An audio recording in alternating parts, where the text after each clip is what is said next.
Hi, welcome to Your Harmony Celebration of Love Month. This is Tony and Sage Robbins. We've been together here for 14 years, married for 12, and we love love. We certainly do. We're actually here at our home in Sun Valley and just wanted to share with you some distinctions and pieces that brought us to here today. So, how to create love and passion, and that's part of the most important part. You get in a relationship, and very often in the beginning it's passionate, but it doesn't last. And one of the things we're most proud of and we love in our life is that we have both those things. People stop us all the time to say, how long you guys been together? You newlyweds, that type of thing. So let's talk, though, just real briefly on two things for those that are single out there. And that is, how do you create the most incredible relationship or love, and what kind of prevents people from getting there? Maybe we should start with what prevents them. Most people think they need to know the right thing to say or the right strategy or the place to go. And strategy is important in life, but strategy is not usually what holds people back from getting a great relationship.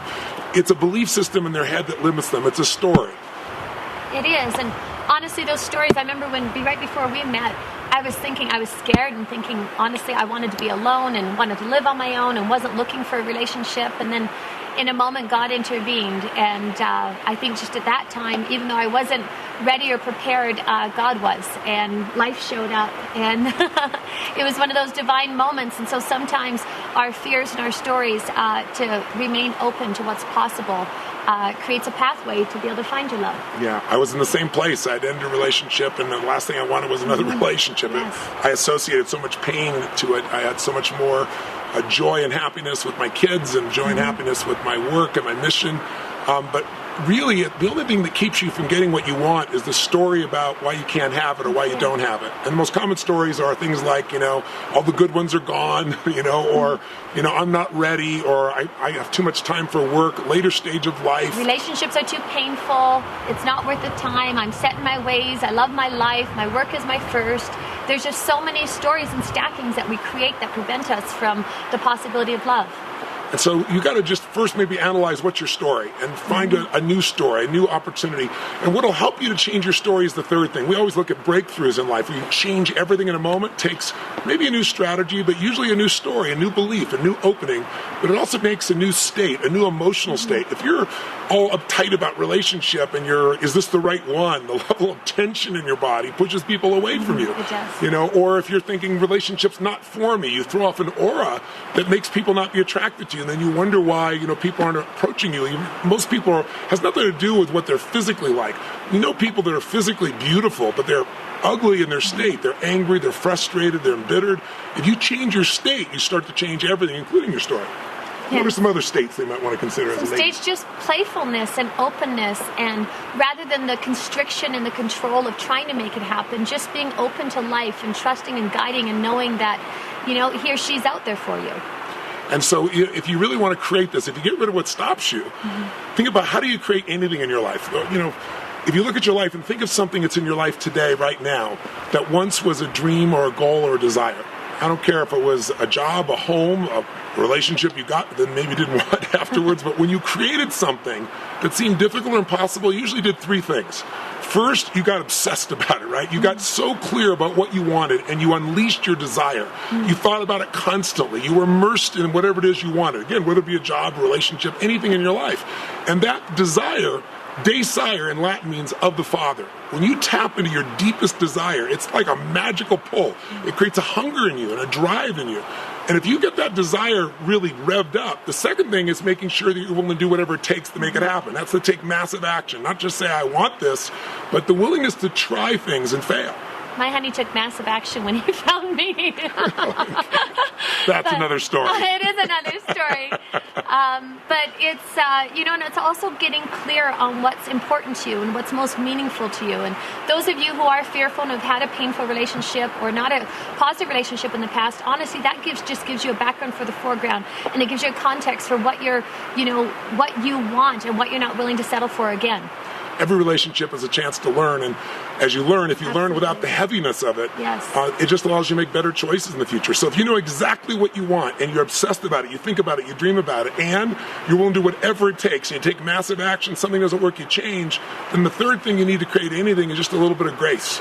Some people call it luck, some people call it God, but it's grace. And I found that the more you do the first two steps, where you're clear about what you want, and you're willing to do whatever it takes, the more grace shows up in your life. That, and the more you acknowledge the grace in your life. Absolutely. Acknowledging the grace is so huge, because a lot of times when there's scarcity and you're feeling like, oh my gosh, is he or she ever going to show up? You don't see just all the blessings and gifts and friendships, and you never know, he or she might be right in front of you. And sometimes it comes in the most unexpected packages. It did for the two of us, and something beautiful was created out of that. So that's the trust and the faith that you're guiding. It's also perfect and meant to be. So here's the practical side of how you can make this happen. 3 quick steps. When you turn this video off, first thing you should do is... Where, as you can tell, it's snowing, so... Whose idea was this to come outside? I don't know, it's kind of nutty. Sorry. What we're going to do is 3 things. When you turn off the video, first, this is what we both did independently. We didn't know each other, but we made lists of exactly what we wanted in a relationship. You know, very often you look at your past relationship and you use it as a filter. Instead, say, what do I want instead of what do I not want to start with? What are the character traits? What do they like spiritually, mentally, emotionally, physically, everything? I wrote 4.5 pages of this right after my divorce because I was so sad. I felt like, you know, is there ever going to be a relationship I'd really want? And I decided, stop focusing on the past and focus on what you want to create. That's how I've done everything else in my life. So I made the list and I started reading it every day. But then I went through the list and I highlighted what was really a must. Some things are kind of a should on your list. What's really a must? What are the things that really matter? Second list you got to make is what you don't want. And the good news is some of your past relationships will teach you that too. Because sometimes you get so much of what you want and you get this other part you don't want, and it destroys all the good. So what are the things you absolutely do not want in a relationship? What would you despise? What would you avoid? Often when we want people to create, you know, a great job, we'll say, describe the job from heaven, but describe the job from hell.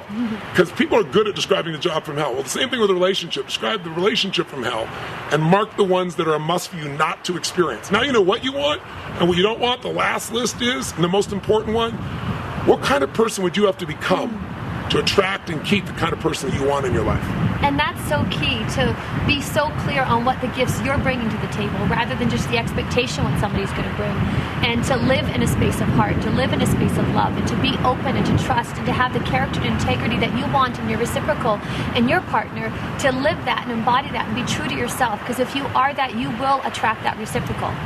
I don't think there's anything more important in life. You won't keep somebody, even if you can attract them, if you don't become the kind of person that people want to be with.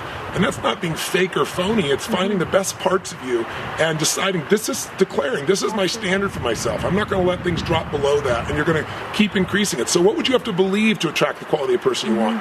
What emotions would you have to live in every day? Would it be more gratitude, more grace, more passion, more desire? What would it be that would make you not only feel good, but really have aliveness be part of your life on a regular basis? And what might you have to let go of? What false belief, what old story might you have to let go of? Make a list of what you really want, what you don't want, what's a must on each list, and who you got to be. And if you read that every day, I was literally reading it every day, sometimes 2 or 3 times after my divorce. And then after about a month of doing that, I might have read it maybe once a week. And then one day we were together and we were dating. We were buddies, but I don't know what it was. We didn't have the spark initially. We started as dear friends. And we really did. Yeah. And we would talk till 6, 7, 8 in the morning sometimes, but we didn't have that spark. And we were on a train actually going through the mountains between the south of France, or actually France and Venice. And we were doing something. I forgot. Oh, we were eating a cookie or something, right? And we started to laugh about something. And I was like, wait a second. And I pulled out my list. It was in my book that I carried with me. And I read the list. And she was every single thing on my list and nothing I didn't want. It was like, how could I not see this? But if I hadn't been obsessed about it, I wouldn't have seen it. And the other part is, there were lots of things I got that I didn't know I wanted on my list, like quirky, crazy, clumsy. This girl makes me laugh more than anybody on the face of the earth. So, and she with me. So there's some things that aren't on your list that may show up in that person if you stay open. And just one recommendation, ladies, for some reason in this culture today, there's just so much more focus on the external, and whether it be a set of abs or a set of this, or, you know, the way somebody is looking, and certainly everybody appreciates that, but go for the character, go for the integrity, the heart, the soul of a man that you want to share and spend your life with and love, and somebody that, honestly, you will be a better woman and you will be a better man because of each other. I think that's just, you know, both of us together on our own coming together. I am truly a better woman because of loving this man. And vice versa. It's just such a beautiful space to be able to cultivate a friendship and intimacy and passion together. Ultimately, you know, the test of a relationship, it's the right relationship if you're a better person because you're around them, if you're called to be that way within yourself. So I hope this quick little message is helpful for you. You really can make it happen, but you got to obsess about it, read your lists, think about it, focus on it, figure out what you can do, massive action. grace will come your way. We wish you a beautiful Valentine's Day and the greatest wishes for finding the relationship you desire and you deserve. Love is all around you. Blessings from Sun Valley. Happy Valentine's Day. Bye-bye. Bye-bye.